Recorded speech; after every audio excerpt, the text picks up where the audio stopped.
I got home early for a change, and I remember standing outside under this bright blue sky. And the news was talking about this hurricane for days. But from where I was standing, it didn't seem like there was a storm coming at all. My wife Tracy was still at work, Ella was at soccer practice, and my son Joey had gone to a friend's house after school. I figured I had the whole afternoon to myself. Hey, Harold! But my neighbor Sam saw I was home, and he yelled out to me. Everyone refers to him as Mr. Prepared. About a month earlier, Sam showed me a supply kit he was putting together for stay-at-home emergencies and a go bag that he might need in the event that he ever had to rush out of his house during a fire or other evacuation. The go bag, as he called it, held all the essentials that he needed if he had to leave home in a hurry or for a few days. I remember thinking it was a good idea, but I just never got around to it. Anyway, Sam was packing up his car, and he said I should do the same. Well, the forecast was predicting that the hurricanes would hit hard enough to flood all the houses along the coast, and we had been ordered to evacuate by 8:30 p.m. to allow plenty of time before the storm hit. I suddenly started to believe all the news reports. Sam was signed up with Notify NYC, so he was automatically getting text messages about the storm. Then he asked me, "Where's your family?" And I think that's when I began to worry. Get out of here. I went back home with a sick feeling in the pit of my stomach, but I still didn't want to believe that this storm would hit so hard. I mean, we have been through a lot of storm warnings before, and it just seemed like a bunch of hype. We always came out fine. In hindsight, I should have been paying more attention, because the next time I looked outside, the weather was threatening. My wife and my daughter got home, and I reassured them we'll be safe if we stayed inside. My son was supposed to be home by 4:30, but by 5 o'clock, I still hadn't heard anything from him. I tried calling his friend's house, but by then, the local phone lines were all tied up, and I couldn't get through to anybody.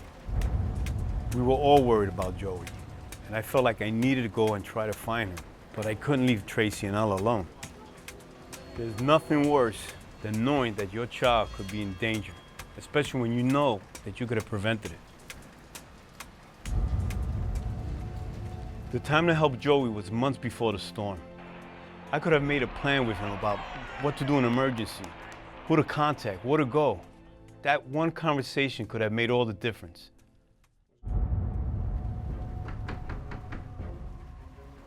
It must have been around 8 o'clock when emergency workers knocked on our door and told us we had to go, now. I still hadn't heard anything from Joey. The hurricane was approaching and the storm surge would flood our home. We left with nothing but the shirts on our backs and headed for a bus station so we can get to the nearest shelter.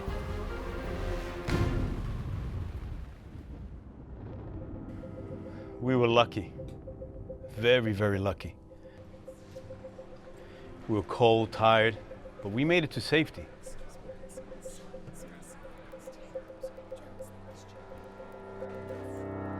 And my son?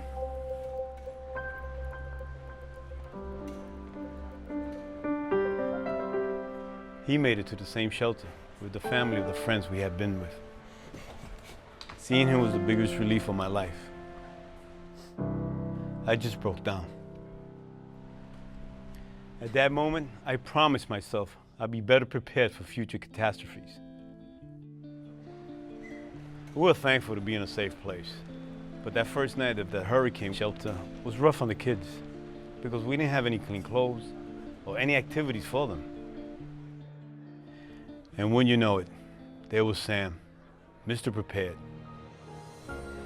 Each person in his family came with their own go bag, and they had extra clothes, blankets, toiletries, snacks, books, and games for the kids. And Sam was nice enough to share, which made a big difference for us.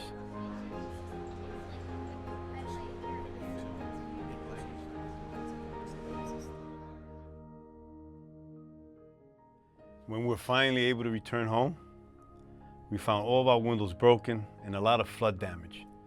We lost almost everything in that hurricane.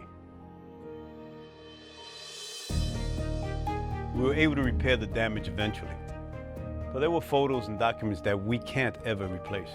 Now, we keep those things in plastic crates, elevated off the floor, and we keep copies of our most important documents in portable, waterproof containers that fit in our go bags. Part of being prepared also means that we have a plan. Everyone in my immediate and extended family knows about it and knows how to execute it, including the kids. We know our evacuation zone, and if this ever happens again, we'll know when to go and where to go. Our plan A is to stay with my best friend Rick. He has a house in the Bronx, located in a safe area well outside of the evacuation zones. Plan B is to head to the evacuation center. All of our family members know to communicate with us through social media and to call my brother Vic in Denver. Having an out-of-state contact can allow us to pass on messages, even if local phone lines are busy. My family also knows to check the Office of Emergency Management's website for information. And we're all signed up for Notify NYC for fast and reliable emergency updates. Now my neighbors call me Mr. Prepared, and that's a good thing, because being prepared is the best way to protect my family.